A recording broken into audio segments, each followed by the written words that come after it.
That tells me that these kinds of balls are intended for beginner basketball players. Not necessarily kids. I don't want to say kids because it doesn't have to be younger kids, but just players who are not into basketball yet, who don't yet have basketballs. Maybe this is their first basketball and so they need a pump. So that was kind of my first indicator of what this kind of ball is probably being intended for in terms of what AND1 wants you to use this ball for. So instead of basketball pumps, include a way to measure PSI for basketballs, at least basketballs that are intended for intermediate or advanced use. That's what I'd like to see.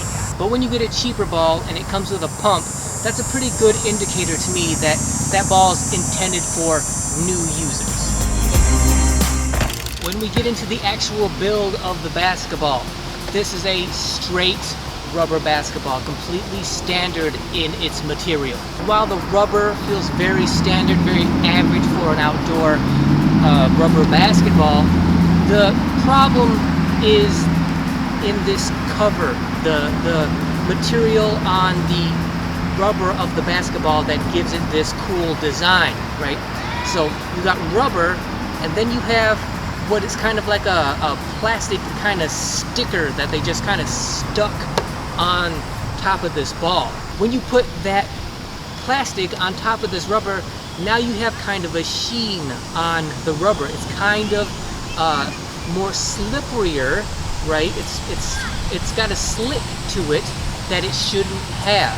It has that slick because of the plastic that's sitting on top of the rubber.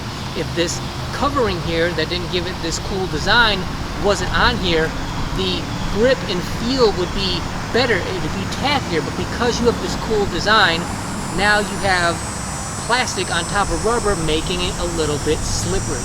And the way I know that this is some kind of plastic cover on top of this rubber is because of this little flap right here. You guys see that? Look, you can tell that this flap that shouldn't be here is here because it's overlapped from the rest of the cover, this plastic cover on this rubber basketball.